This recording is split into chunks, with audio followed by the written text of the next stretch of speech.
Bonjour et bonsoir, ça dépend où vous êtes, vous retrouvez le vice-versa, vous souhaite une agréable et excellente journée. Alors, comment vous allez? J'espère bien. Moi, de mon côté, ça va. Aujourd'hui, je me propose de venir vers vous avec une petite vidéo. Tout d'abord, merci encore pour les nouveaux abonnés. Merci pour ceux qui likent les vidéos, qui les commentent et qui les partagent. Partagez les vidéos parce que, vous savez, c'est une chaîne pour conscientiser, pour prévenir et également pour guérir du mal de ces derniers siècles, la perversion narcissique. Vous savez, vous n'allez jamais pouvoir satisfaire un pervers narcissique. Pourquoi? Parce que le pervers narcissique, en fait, dans son esprit, dans sa tête, dans sa dimension, il pense qu'il est supérieur à vous.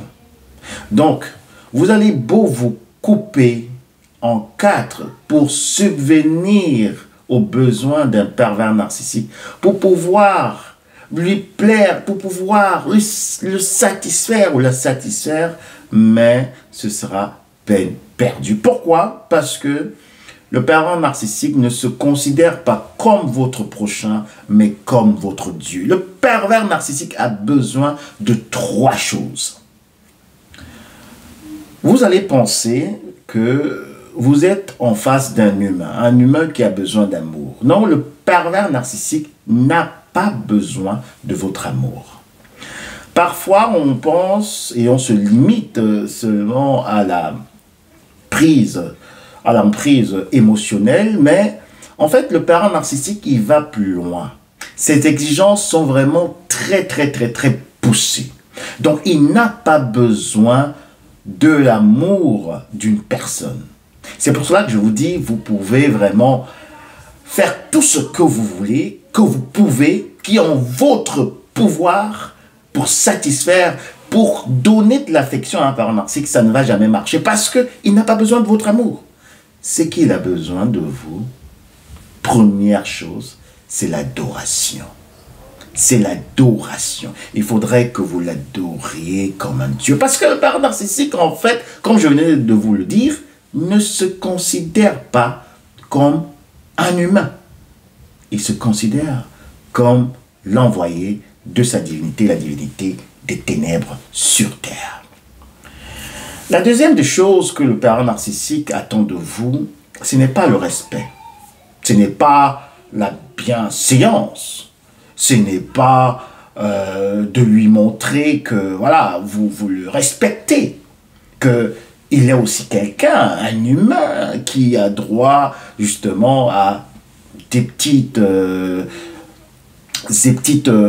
comment je dirais ici, attention. Non, le pervers narcissique n'a pas besoin de votre respect. Il a besoin de la vénération. Il a besoin que vous le vénériez. Donc, vous voyez que le pervers narcissique est dans une autre dimension. Et dans ce genre de cas, vous n'allez jamais pouvoir vous entendre avec un pervers narcissique. Et la troisième des choses dont le pervers narcissique a besoin de vous, il n'a pas besoin de votre sympathie. Non, ne pensez pas que quand vous êtes sympa avec un pervers narcissique, alors il va changer de comportement vis-à-vis de vous. Non, le pervers narcissique a besoin de ce que vous avez de plus cher. Il a besoin de votre dignité, de votre fierté et à la fin de votre âme. Le pervers narcissique ne court pas après votre amour.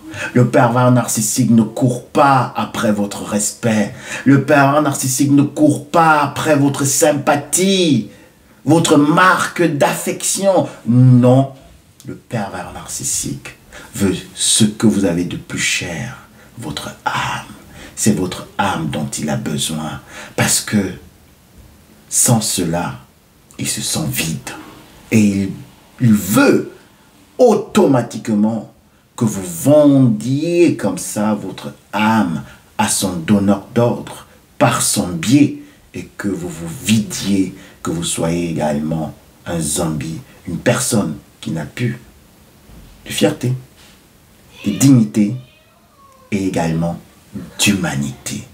Donc, Si vous êtes dans une relation avec un pervers narcissique, ou ça peut aussi être dans le cadre professionnel, ou ça peut être dans le cadre amical, sachez que ces personnes ne se considèrent pas comme des humains, mais savent qu'ils viennent de la dimension, justement, des pervers narcissiques, une dimension extraterrestre, et qu'ils ne vont jamais accepter votre amour parce qu'ils n'ont pas besoin de votre amour.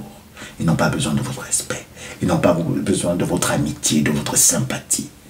Ils veulent votre âme. Alors, si vous voulez livrer, vendre, donner votre âme au pervers narcissique, alors sachez que vous êtes également un enfant des ténèbres. Parce que votre lumière va vous quitter et à la fin, vous serez son larbin.